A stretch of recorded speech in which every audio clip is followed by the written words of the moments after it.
മംഗളൂരു മൊറക്കടയിൽ ഓടിക്കൊണ്ടിരുന്ന കാറിന്റെ ടയർ പൊട്ടി നിയന്ത്രണം വിട്ട് തലക്കീഴായി മറിഞ്ഞു. വാഹനത്തിലുണ്ടായിരുന്ന വൈദികൻ അത്ഭുതകരമായി രക്ഷപ്പെട്ടു.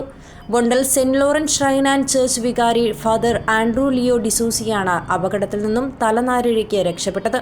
അപകടത്തിന്റെ ഞെട്ടിക്കുന്ന CCTV ദൃശ്യങ്ങൾ ന്യൂസ് 14 ലൈവിന്.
സ്വന്തം നാടായ നിരൂഡയിലെ വീട്ടിൽ നടന്ന പുതുവത്സരാഘോഷത്തിൽ പങ്കെടുത്ത ശേഷം ബൊണ്ടൽ പള്ളിയിലേക്ക് മടങ്ങുമ്പോഴാണ് അപകടമുണ്ടായത്.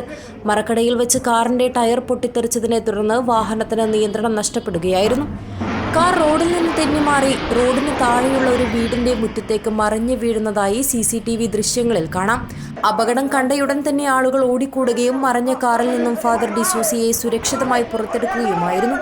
അപകടം ഭീകരമായിരുന്നെങ്കിലും ഫാദർ ഡിസൂസ ഗുരുതരമായ പരിക്കുകളില്ലാതെ അത്ഭുതകരമായി രക്ഷപ്പെടുകയായിരുന്നു. ദൈവകൃപ ഒന്നുകൊണ്ട് മാത്രമാണ് ഇത്രയും വലിയൊരു അപകടത്തിൽ നിന്ന് താൻ രക്ഷപ്പെട്ടതെന്ന് ഫാദർ ഡിസൂസ പറഞ്ഞു. News 14 live, Kasaragod.